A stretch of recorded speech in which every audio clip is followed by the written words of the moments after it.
We're paying more when flying, but ticket prices are actually at their lowest levels after adjusting for inflation since 1995, when the Bureau of Transportation Statistics started keeping records. However, that doesn't count for fees that airlines charge for things like checking a bag, getting a better seat, or moving up in the boarding line. Airlines getting a revenue boost from those fees and from deals with credit card companies, helping them stay profitable.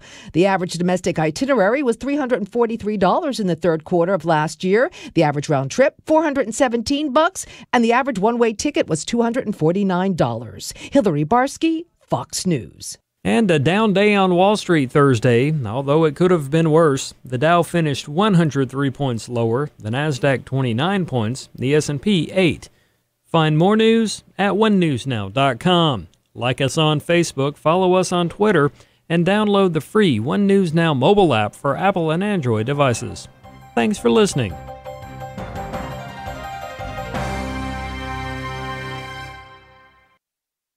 Doc, I've been feeling a little out of sorts lately. Can you help? Well, let's try a few questions. What do you think of when I say the word Roku? Oh, my wife and I used to love that dance when we were younger. Yes, I'd say you're a little out of touch. What do you recommend? I recommend you listen to AFR. American Family Radio. Available on Apple and Android products, Amazon Alexa, and now available on Roku. And then we'd whip, and then we'd nay-nay. Oh, it was wonderful. Darkness is not an affirmative force. It simply reoccupies the space vacated by the light. This is the Hamilton Corner on American Family Radio and Urban Family Talk. It should be uncomfortable for a believer to live as a hypocrite. Delivering people out of the bondage of mainstream media and the philosophies of this world. God has called you and me to be his ambassadors, even in this dark moment. Let's not miss our moment. And now, the Hamilton Corner. Good evening. Welcome to the Hamilton Corner here on American Family Radio and Urban Family Talk. I'm your host, Abraham Hamilton III. We got a smaller team today. It's just me and my main man, Jeffrey, to my right. We have some crazy weather going on here at the home base, so some of our team has gotten to get home a little early to make sure that they are able to remain safe. But never fear, the Hamilton Corner team is still here for you. As most of you are making your way from your part-time jobs to your full-time jobs, let me offer you the daily encouragement that I like to offer to remind us that family is the first institution that God has created. You know, one of the things I thank God for my pastor in New Orleans, when he saw God's hand on my life and invited me to do an internship at our church. I was assigned to visit the elderly members of our local congregation, many of whom were unable to come to gather with us at the sanctuary where we met for corporate worship, but I would visit them. And in doing so, I gained such an appreciation and respect for elders in the faith, being able to just sit at their feet. I was assigned to minister to them, but what ended up happening, they would minister to me. But in the process of doing so, I got to spend a lot of time with seasoned saints. And, you know, in all of my time doing that, I never once heard any of the seasoned saints express any regret from not working longer. You know, I never heard any of them express any regret of not, sealing that deal. Man, I just wish we could have just sealed this deal and everything would have been. The most regret that I heard expressed was regret concerning family. I wish I had spent a little more time. I wish I had understood my role as a father, as a shepherd in the home. I wish I would have done this. And I'm sharing that with you just as a basis, just to remind you, man, that family is the primary institution, the first institution that God created as he unfolded his created order, which is meant to convey to us not only historical facts, but also theological reality, theological truth. It is instructive for us to be able to understand what family means to God, and as a result of what family means to God, what family should mean to us. So I just want to encourage you, man, to love your families well, serve your families well, and to approach family as ministry, because the facts are family, marriage is ministry, parenthood is ministry, family is ministry. Well, with that, we'll begin today's program in Luke's gospel, the gospel recorded by Luke chapter 10. I'll read the first 4 verses in this chapter. Then I'm going to hop over to verses 17 through 20, just for the sake of time. I praise God for his word. And as always, we do this because the word of God is the framer that we should rely on to navigate the issues of the day. Oh, before I get ahead of myself, let me say this. If you are in the Jackson, Mississippi area, I would like to invite you to come out to Pro-Life Mississippi's banquet. I have been invited to speak there, and this is something actually we set up a long time ago, very long time ago. But I will be at the Pro-Life Mississippi banquet, and that will be on April 11th, 2019, in Jackson, Mississippi. The Pro-Life Mississippi banquet. They also have a silent auction and their banquet, but I will be there speaking at their banquet. So please come out. I'd love to meet you and to support the work of Pro-Life Mississippi. But back to Luke. Luke chapter 10, verses 1 through 4 is where we'll start. Then I'm going to go over to verses 17 through 20. This is Luke's recording of the account where Jesus sends out his 72 disciples.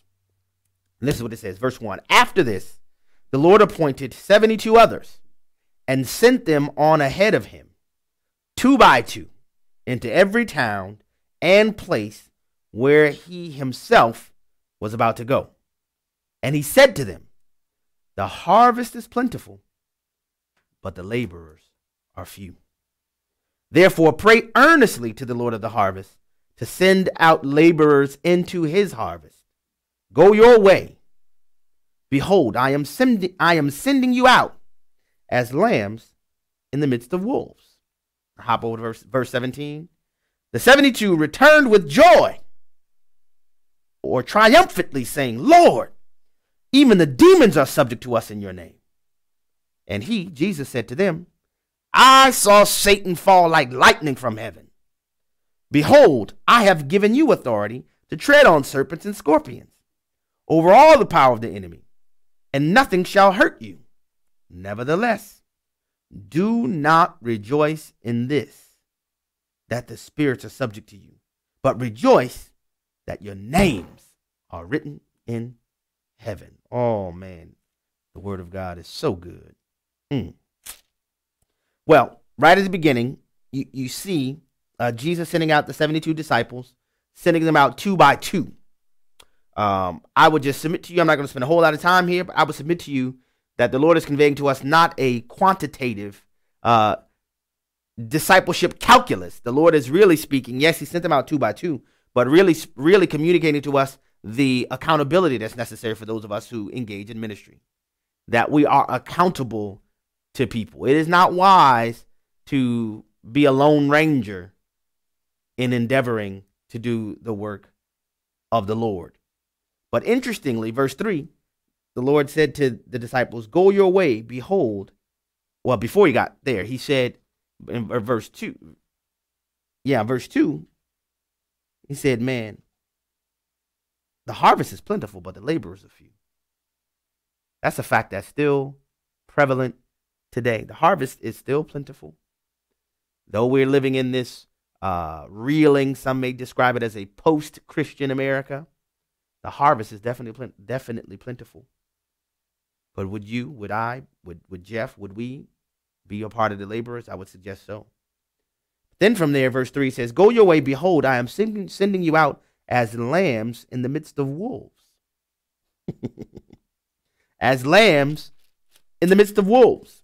Then, when they came back to Jesus, they came back, woo, boy, Lord, man, I wish you could have saw it. If they would have had ESPN for ministry, it would have been a da-na-na, Sports Center top plays.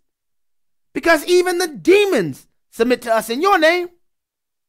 I mean, you said you were sending us out like lambs amongst wolves and all, but man, when we got to cooking, I mean, we were cooking.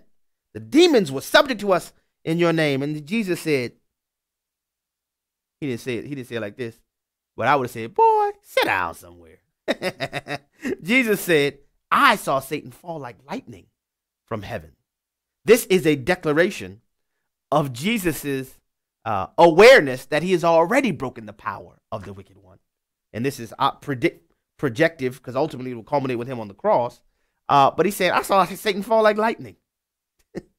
Don't rejoice that greater is he that's in you than he's in the world. And your rejoicing is not really about who is inside of you. Your rejoicing at this moment is based on what you believe you can do.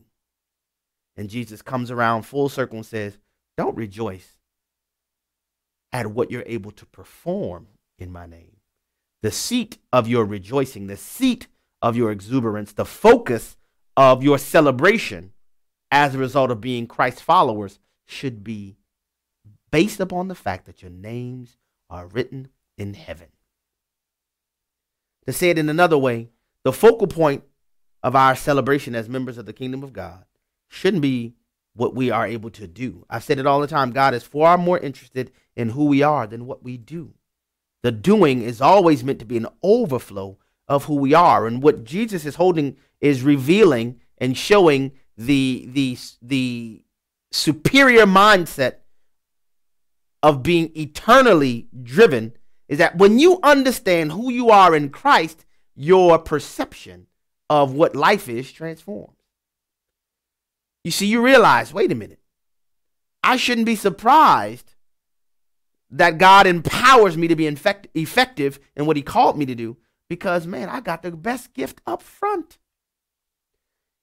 I was talking in our church over the weekend and I was saying, as contrary as it is to human nature, we must contend to never allow the cross to become common to us. We must contend to never allow the fact that we have been translated from the kingdom of darkness into his marvelous light to become a secondary feature, because the moment we do that, we transpose our perspective of evaluation to where we become temporally minded as opposed to eternally minded. You know, when Jesus said, Apostle Paul wrote, "For we are seated together with him in heavenly places." We are seated together with him in heavenly places. The articulation of that perspective is being provided for us here. We rejoice not because the Lord empowered us to be effective evangelists. We rejoice not primarily because, oh man, the Lord has given us access to thousands. We rejoice not based on our performance. The focal point, the fulcrum, the seatbed of our rejoicing is, man, I'm in the kingdom of God. And you want to know what happens when that becomes the focal point of your rejoicing? You realize, I'll put it in layman's terms, man, we're immortal. You realize, man, we're never going to die. You realize the thing that men strive for, we have secured by no works of our own, but by his grace. And when we realize that, you realize, man, there's nothing to fear on this side of eternity. What can man do to me? The best thing man can do is harm this body, harm this flesh. The best thing man can do are things that are temporal. But because of his grace, because of his mercy, because of his tender love and kindness, he has made me eternal. So when that becomes your perspective, we're no longer surprised at what we're able to do because we're so busy glorying in who we are. I say it in a different way, and then the Lord helped me to understand this more so with my children. You know, it's something that happens when you get children. And I had a situation, my oldest son, he does taekwondo. You know, when he had a situation where he had a little sparring match, it didn't go too well. You know, he's a little upset, and he came and talked to me about it. And we're just talking and going on with it. And then I was prompted to ask him a question. I said, Christian, what made you feel comfortable that you could talk to me about this, even though you didn't perform up to what you had hoped to perform, nor to my expectations? You want to know what he said? He said, well, because I'm your son, Daddy. He said, and I know you love me no matter what. I said, oh, Lord, if we would get that revelation, we get that revelation. Because when the disciples came to Jesus celebrating their victory over the demons, their triumph over the demons, they were almost surprised. Because, well, Jesus, you said you were sending us out like lambs amongst wolves. Yeah, but he never said you would be devoured. He said like, not because you would be consumed. And so they were surprised. They were coming back. mean, even the demons submit to us in your name. I mean, you can almost feel that they thought, man, the demons, we have to go out there? We have to go out there, and they came back. Even the hostilities submit to us in your name. Even those who seem like they would hate us submit to us in your name. Then the Lord said, when the man's ways please the Lord, even his enemies will be at peace with him. Man, what I am saying is once we realize who we are and what Jesus has secured for us, the object of our glorification will be so transformed that we won't have time to be puffed up in pride because we're so in awe of the King. We're so in awe of the King. We rejoice because our names are written in heaven. We rejoice because eternal life is a done deal for us, man. We rejoice because what we were before we met him, that doesn't even exist anymore. So everything else, I'm going to use a Louisiana term now, is lagniappe. That's the extra. That's the sauce on top of the seasoning. That's the good on top of the good. When we realize who we are in him, man, everything transforms. And then you're further solidified against the mongrel nature of the flesh, because you realize resources are just a reapportioning of what God has already sourced of prime institutions.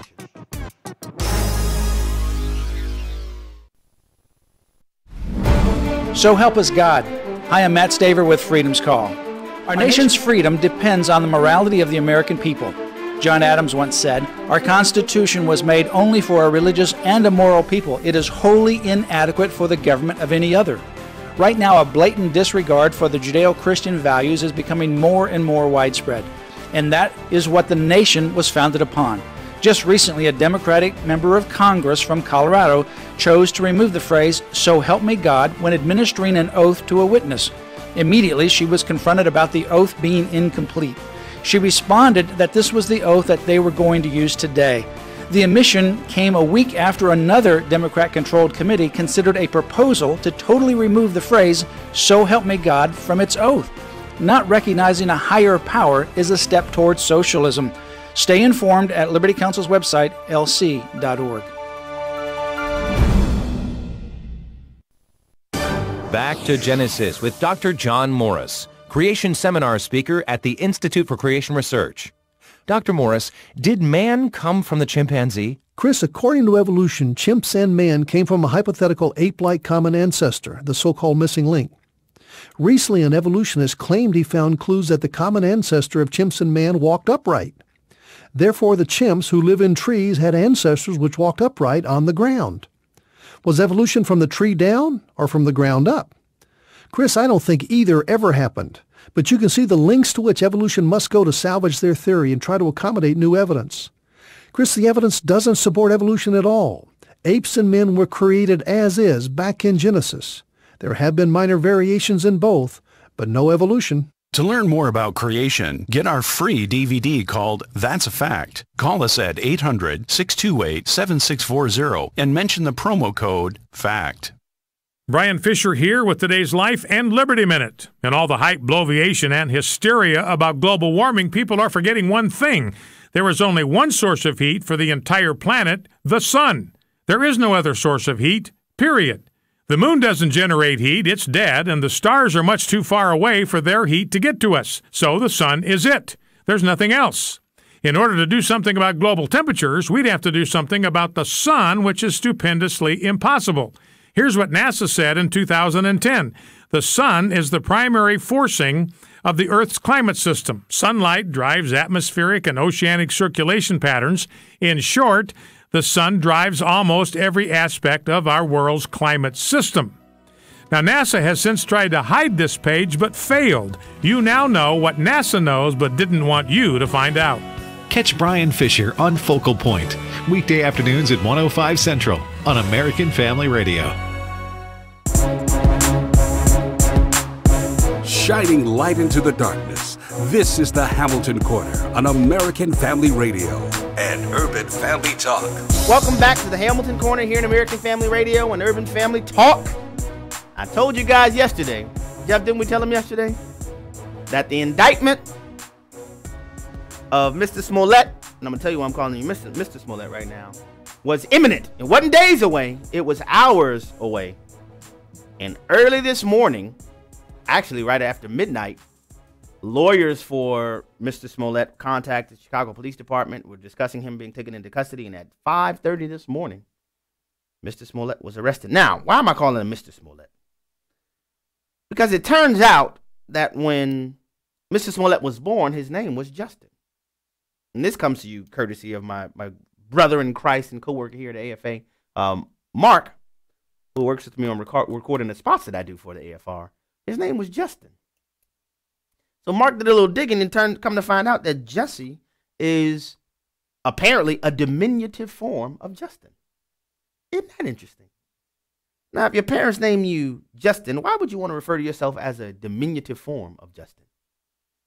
Just something to think about. Just something to think about. But having said that,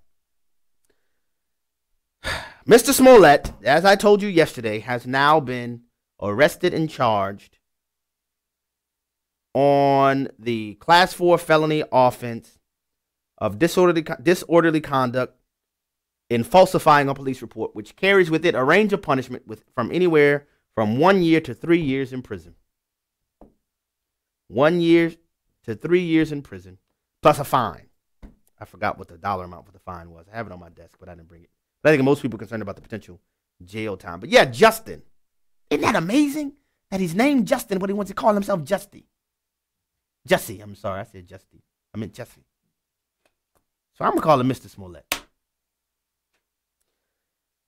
It turns out, oh man, according to a press conference by the Cook County State's Attorney's Office, that Abel Osandaro initially met Mr. Smollett as his drug dealer. Yeah. And according to press conferences today, and I'm going to play some audio from the Chicago Police Superintendent, Eddie Johnson, this entire fraud developed because Mr. Smollett was dissatisfied. That's the phrasing that's being used. Dissatisfied with his salary for Empire. He was making somewhat, according to reports, $60,000 per episode. Yet that wasn't enough. And look, and I understand that's all relative. If you're working on a show, you're making $60,000 per episode, and somebody else is on the show making, $100,000 per episode or whatever, $150,000 per episode or whatever. But that's where it all started. And so, you know what else is interesting? And I didn't even plan to go into all this. You know that Mr. Smollett is a bi-ethnic young man, relatively young man. He's actually close to my age. But his father is Jewish. Isn't that interesting?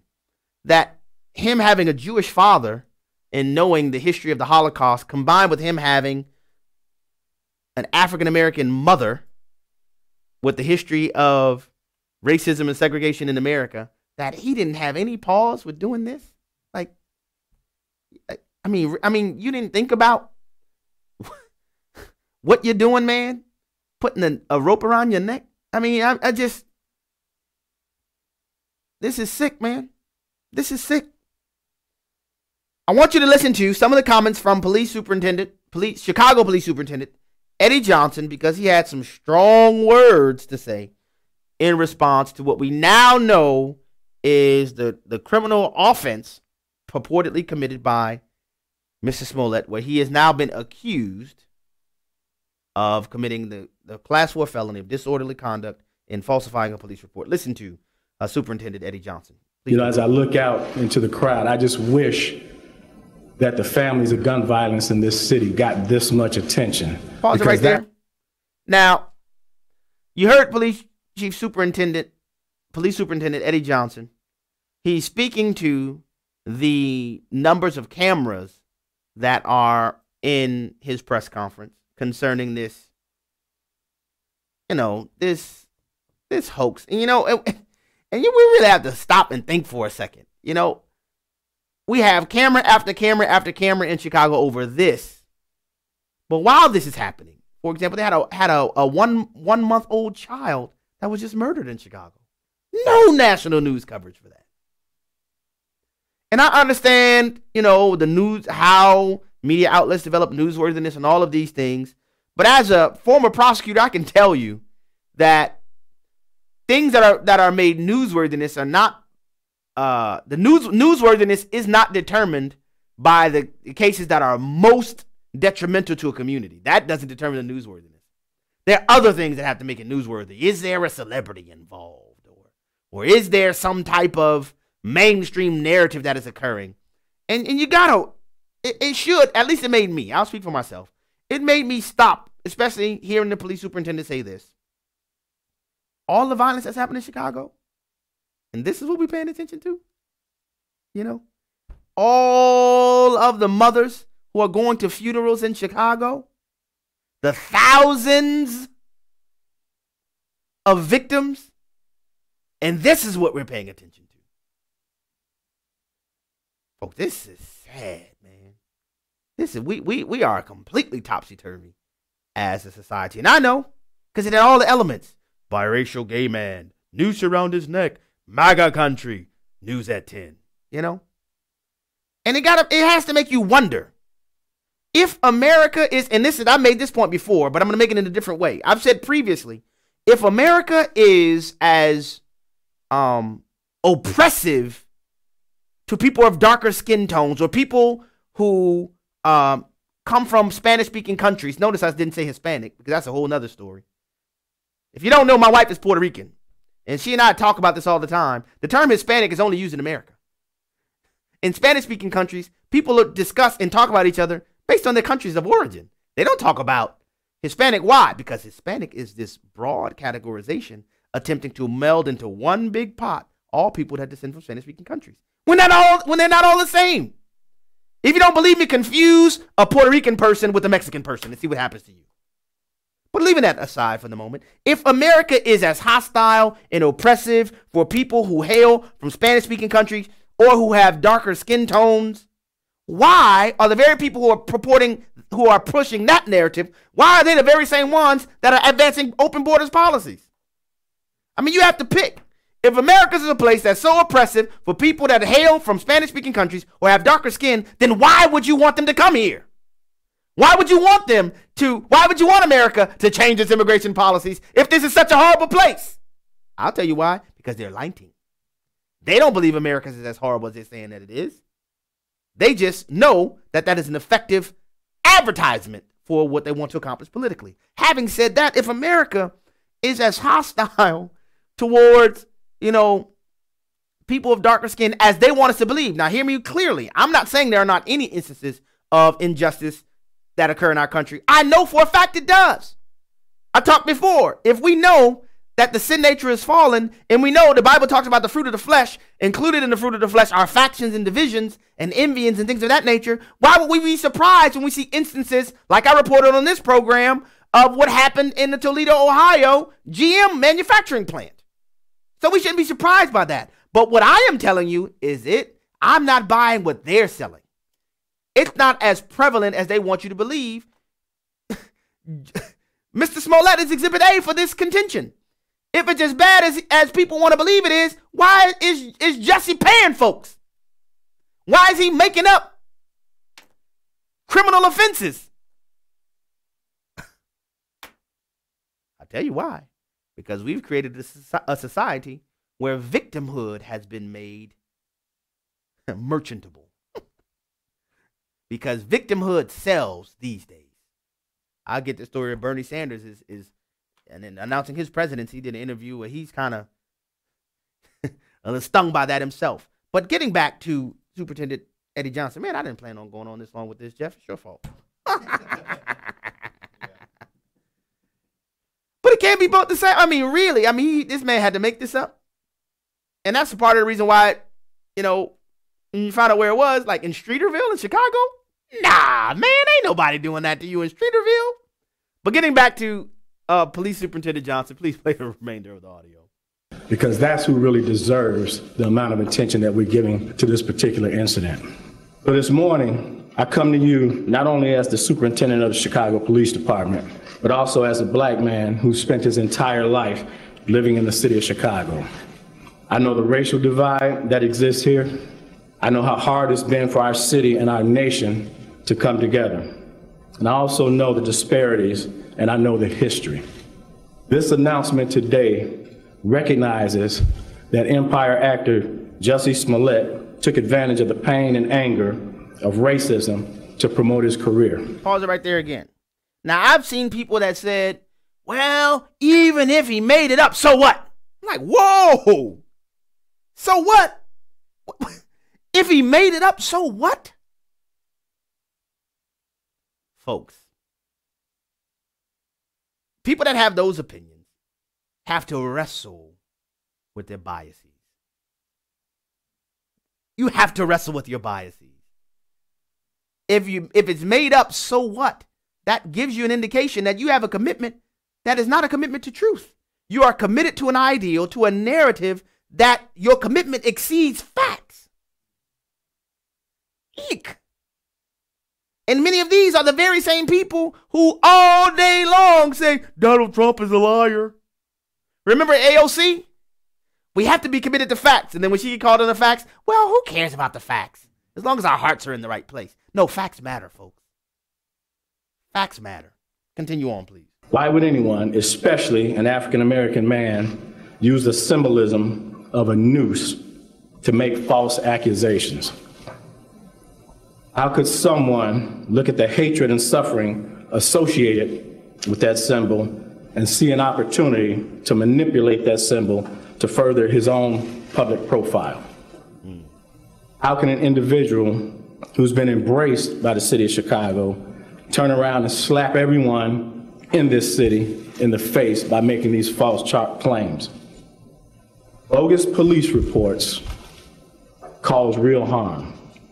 They do harm to every legitimate victim who's in need of support by police and investigators, as well as the citizens of this city.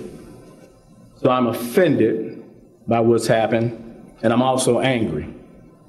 I love the city of Chicago and the Chicago Police Department, warts and all. But this publicity stunt was a scar that Chicago didn't earn and certainly didn't deserve. To make things worse, the accusations within this phony attack received national attention for weeks. Celebrities, news commentators, and even presidential candidates weighed in on something that was choreographed by an actor. Choreographed by an actor? Did he just call out the presidential candidates? He said news personalities, celebrities, and presidential candidates. He's talking about you, Cory Booker and Kamala Harris. And I don't know if you guys saw that, but Kamala Harris's daddy came out, her father came out saying he's disgusted with her portraying Jamaicans as people who smoke marijuana.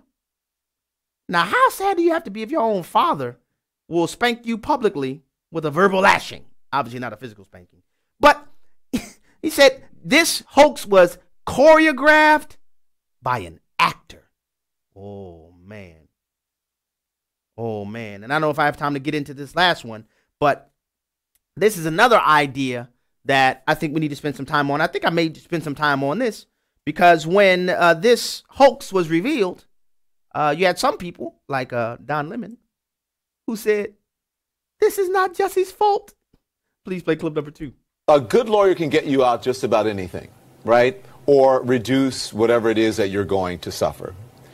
In the court of public opinion, Jussie has lost. He's lost the fight in the court of public opinion. And that's where his battle is. Whether legally, if he has to go, whatever he has to serve, if it's jail time, if he has to do probation, if he has to pay, whatever. But in the court of public opinion, it matters. It matters. And he lost that because of how, and not his fault, maybe people were, I don't know what they were saying to him, how maybe because of his representatives, who knows. I don't know. But it was handled poorly. I don't know if it's not his fault, Don. You think it's his fault? You think he was doing what he wanted? Well, he went out and he gave the interviews.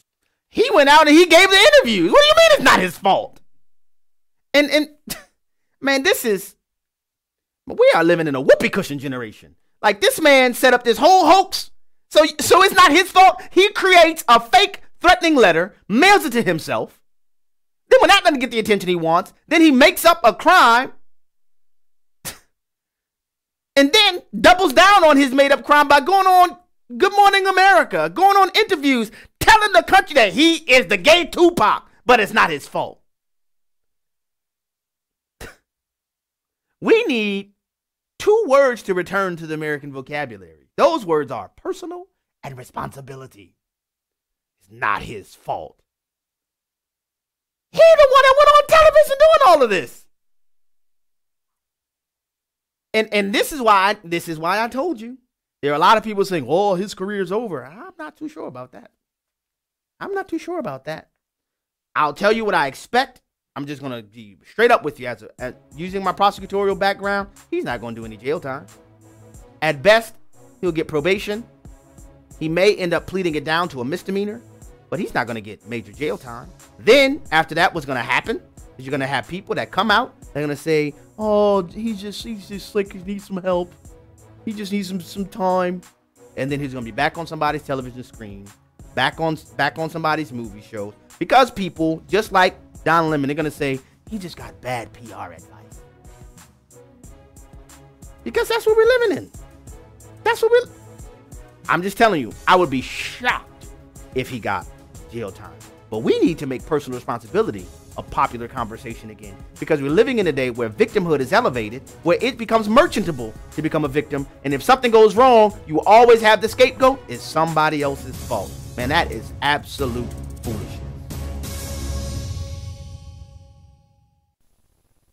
It gives an impetus to share your faith when you think you've got answers to objections that you expect people to bring up. The American Family Studios video series Intro to God's Revelation, featuring Dr. Richard Howe, shows how God has revealed himself in nature and his word, and how we can rightly understand what God has said. These truths are just a part and parcel of the Christian life. It isn't just for the professional clergy. Learn the fundamentals of how to approach and understand the Bible in an age of skepticism. This 6-week video curriculum is perfect for your Sunday school class or study group, and it can prepare you to give a defense of God's Word and how He speaks to us in nature. Knowing whether and how God communicates is a safeguard against false claims about God communicating. Intro to God's Revelation, DVDs and workbook are available for purchase at afastore.net or call 877-927-4917. Lurch to the left. This is David Wheaton, host of The Christian Worldview. If conservative Christians thought President Obama had a leftist worldview, the new faces of the Democrat Party, Alexandria Ocasio-Cortez, Ilhan Omar, Rashida Tlaib, Cory Booker, and others, are even more so. Now, killing a baby during or after birth is openly supported. Restructuring our entire society to slow climate change is a necessity, and affirming homosexuality and transgenderism is righteous. The prophet Isaiah said, "Woe to those who enact evil statutes, and to those who constantly record unjust decisions." Followers of Christ need to be equipped for this anti-Christian movement of the left. Hear more at thechristianworldview.org. This weekend, we'll discuss tough questions of the faith. Listen to The Christian Worldview with David Wheaton, Saturday mornings at 8 Central on American Family Radio. Fox News Commentary with Todd Starnes. Hello, Americans. An empire crumbles in the Windy City. That story next. It turns out Jussie Smollett was not a very good actor after all. The star of Empire now stands accused of faking a hate crime. Eddie Johnson is the superintendent of the Chicago Police Department. This announcement today recognizes that Empire actor Jussie Smollett took advantage of the pain and anger of racism to promote his career. I'm left hanging my head and asking why.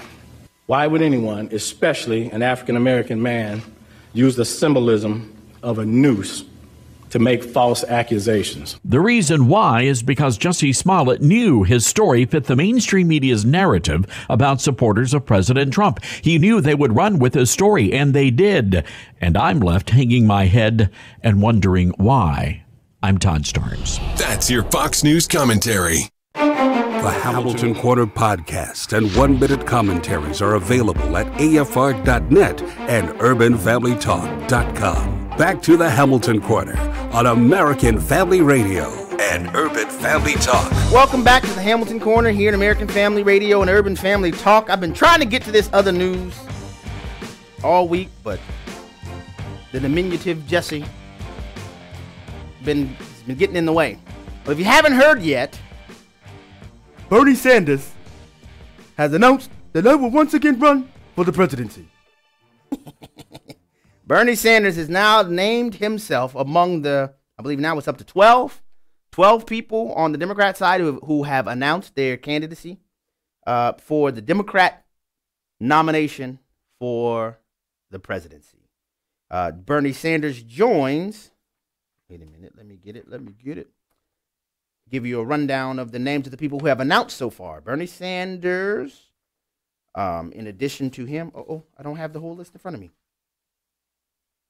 I left it in my office. Bad move, Abraham. Sorry about that, folks. I thought I had it right here, but I don't have it. But the main thing I wanted to get to was Mr. Sanders. We don't care about your emails, Mr. Sanders. I'm sorry. Doesn't he look like a Sesame Street character to you? Remember the old Sesame Street character? Yeah, one of the guys that sat in the balcony complaining about everything. Yes. That is who Bernie Sanders reminds me of. The same Bernie Sanders who made his way up the political ladder, got three homes based off America's capitalist society, and he wants to take your money as a democratic socialist. Well, Bernie gave an interview 2 days ago to Vermont's public radio, VPR, for those in the know. Oh my goodness, y'all not going to believe this. Well, Bernie was asked a question by the host. He asked him, Bernie, how do you feel about you no longer best representing, and this is the quote, the face of the new Democratic Party, end quote. You heard that? The host asked Bernie, how do you feel that you no longer best represent the face of the new Democrat Party, the Democratic Party? This is Bernie's answer, and I'm going to read this really slowly. He said, in response to that question, now Bernie is 77 years old, okay? In response to that question, Bernie says, quote, we have got to look at candidates, not by the color of their skin, not by their sexual orientation or their gender, and not by their age. I mean, I think we've got to try to move us toward a non-discriminatory society which looks at people based on their abilities, based on what they stand for. Now, isn't that interesting? That's after, by the way, Bernie said that President Trump was a racist, sexist, homophobe, and a xenophobe. Does somebody see the inconsistency in that statement? But I was amazed to hear this from old Bernie. I'm going to read it again. He said, we have got to look at candidates, not by the color of their skin, not by their sexual orientation or their gender, not by their age. I mean, I think we have got to try to move us toward a non-discriminatory society, which looks at people based on their abilities, based on what they stand for. Now, this is coming from Bernie, if you don't know. This is after his former campaign strategist, Simone Sanders, who works at the Clinton News Network, said that the next head of the Democratic National Committee cannot be a white man. So I would guess that Simone Sanders won't be working with Bernie Sanders in this campaign. Now, I'm going to take this piece by piece, shall we? And tell you what I know for a fact Bernie is saying here. But the first thing I want to say, when he throws in that little bit about not evaluating people based on their age, you know what my immediate thought was? Oh, you mean like 24 weeks?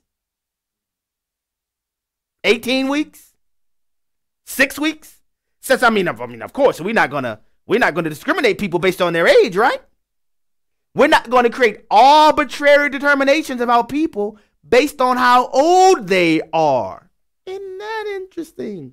Now, of course, you guys know, I know Bernie Sanders wasn't thinking about babies in the womb when he made that statement. But what I'm saying here is that when you are ingrained in regressive ideology, you have no choice but to trip over your own feet philosophically at some point. Because here he is, and I know what he's saying. He's trying to protect himself being a 77-year-old. He doesn't want to be written off as not being able to be the face of the Democrat Party because he's 77 years old. Well, Bernie, don't you think people shouldn't be written off, you know? By written off, I mean killed because of their ages? But I digress for a moment. But the real thrust of Bernie's comments, what he intended. This is what he intended. He says, we've got to look at candidates, you know, not by the color of their skin or their sexual orientation or their gender, and not by their age. I mean, I think we have got to try to move us toward a non-discriminatory society, which looks at people based on their abilities, based on what they stand for. It seems like Bernie is saying that what the Democrat Party has been, the drum beat they've been playing for all of this time, that he don't want to be the drum major of that band. I mean, he's literally saying the identity politics trap that the party that I caucus with has created has been wrong. Really, Bernie? Where were you? Now the real deal, when we get right down to brass taxes, to get out of the era of philosophy down to brass taxes, was Bernie saying that, man, he's a little miffed that he started this socialism thing. You heard me? I started this socialism thing. Now, because my skin isn't tan enough, because I happen to be a heterosexual, the game that I started, now you're going to have somebody else that is going to come and win based on the game that I started? Oh, no. That's what Bernie is saying. He's saying, now, wait a minute. You mean to tell me I've been the Lone Ranger talking about socialism in America for all these years. Now it's finally been accepted and y'all want to boot me out because of my skin color?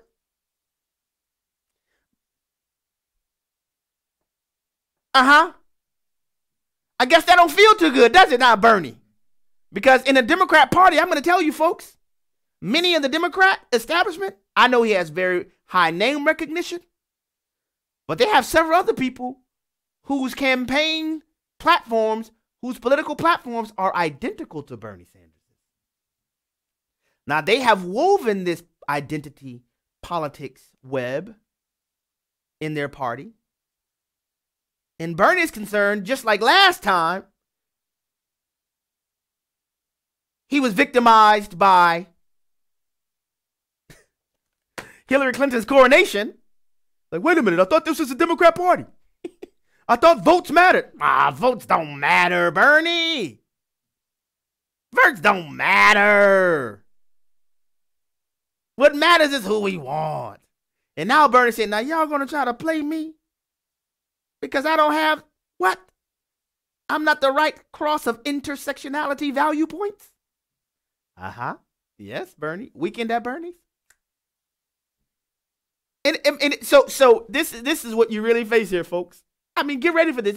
This is going to be, and can you believe it that we're already at another presidential election? I mean, I feel like the last one didn't end. I don't feel like the 2016 race ended. Oh yeah, you know why? Because it didn't. Because in spite of what the American people expressed in their voting booths, that you had a very determined deep state that said, oh no, we're going to upset the results of this election. And by the way, and I have this in the stack too, but I'll maybe get to this maybe later next week. I don't know. But if you notice that many of the regressive talking heads are preparing their base for Bob Mueller's report to be a dud. They're preparing their base by saying, well, you know, I mean, there's not going to really be too much in there, which I said a long time ago. The moment that I knew that this Bob Mueller investigation had morphed, even if it had ever was something else, I don't know. But the moment I knew for a fact that it would be used solely for political purposes is when Michael Cohen's offices were raided. Because you can't admit those things in a court of law without violating attorney-client privilege. In order to admit some of the things that they have obtained, they would have to get President Trump to waive attorney-client privilege. That's how I knew that, oh no, they're going to use this for political purposes. And this report from Mueller, it's not, I'm going to just tell you right now, I'm just cut right to the chase. It won't have any allegations of criminality concerning President Trump. It's going to be written in such a way to try to give innuendos. Perhaps this, maybe that. What if this? So that once it's revealed, that the Democrat Party will then be able to use it as a campaign tool to try to get President Trump defeated in 2020. I'm just telling you that's what's going to happen. If I'm wrong, I'll admit it, but I don't think I'm going to be wrong on that. So they've just basically extended the 2016 election. And so now Bernie Sanders is saying that, man, this identity politics is going too far. It's going too far. So Bernie Sanders is not too excited about no longer. And it's amazing. The host said no longer the face of the Democrat Party. So you were the face for a hot minute. Now, why was he a face for a hot minute? This is where you have to step back and see the macro level things that are happening here. Folks, Bernie Sanders' campaign in 2016 was the continuation of President Obama's legacy, the continuation of his fundamental transformation of the United States of America. Because remember how the media played defense like a hockey goalie. Every time Barack Obama was rightly called out as being a socialist, the media, he's not a socialist. It's racist. It's racist. Because they saw, oh man, we have a great Teflon outfit to cloak ourselves from accusations of socialism. His name is Hussein. Even though he is a bi-ethnic descendant of a relatively well-to-do family in Hawaii, we're going to present him as if he's a dude from the hood and allow all accusations of socialism to be shielded by a defensive response. Racism. So Barack made socialism cool. They talked about, look how he walks. I mean, you know what I mean? I mean, who can not like this guy? I mean, who cares if he goes all around the country trashing America, making the world feel comfortable with trashing America, diminishing the view of America in the eyes of the world. So he set it up. He put it on the tee. Then Bernie Sanders came in, forced Hillary Clinton to run further to the left because she wasn't running the way she was at the end in the beginning. I'm trying to show you the little breadcrumbs here, folks. So Bernie Sanders comes in, the people's choice for the Democrat Party. We love Bernie. He's just not going to win. Because they expected Hillary Clinton to win, and then she would be the continuation of what former President Obama initiated. I mean, they had people who normally, I'll never forget the congressman I forgot his name, who was on the Black Caucus, Congressional Black Caucus, who said, man, if a white man had done what Barack Obama was doing, we'd be marching on Washington. So why aren't you marching? Because you're partial based on skin color. Oh, I can't say that? Sure I can. And so now, Bernie Sanders is like, whoa. Y'all going to use me to make socialism cool and then discard me? And that's what they're trying to do, Bernie. That's what they're preparing to do. I'm telling you, I said already, Pocahontas Warren is not their chosen one because you saw the friendly fire already offered by the Washington Post. She's not going to be able to live down her 1024th. And I'm telling you that people are going to point this out as Bernie Sanders being out of touch, as Bernie Sanders attempting to sound like he's conservative when he blows up this charade called identity politics. He's not what we're about in the Democrat Party. And so they would take full advantage of his ideas and move them on to another candidate that's more effective to accomplish the task. Now, I'm hoping, because when you look at the slate of candidates on the Democrat side, they're all running to the left of Barack Obama. All of them.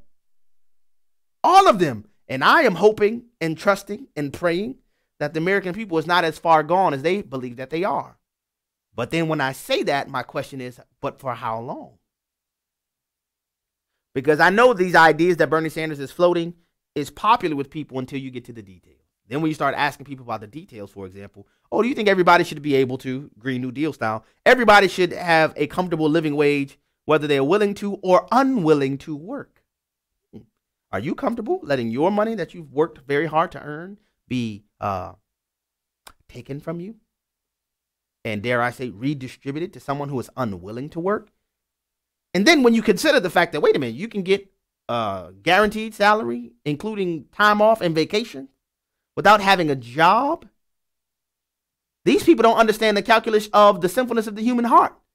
If you have to, if people wait a minute, I can get vacation and guaranteed salary if I go to work, or I get vacation and guaranteed salary without working, what do you think a lot of people are going to pick? I won't even say for most people, but enough people who are lazy will pick, and I'll get that money, that universal basic income, so that I don't have to work. Sure will. Sign me up. Sign me up. And so when people start getting exposed to the details of the hows, that's when it unravels. But how long will that remain is the question. How long will that remain? So you heard it here, folks. Surprised as I was to read Bernie Sanders rebuking identity politics. And this was not the first time he said this. He said something similar to this in 2016. But you can expect in this election cycle, they're going to blow these words up to show that Bernie Sanders is out of touch with the main base of the Democrat Party. So it's going to be interesting to see how all this plays out. But I tell you one thing, Lord willing, I'll be right here to try to unpack it all. Have a great evening, everybody.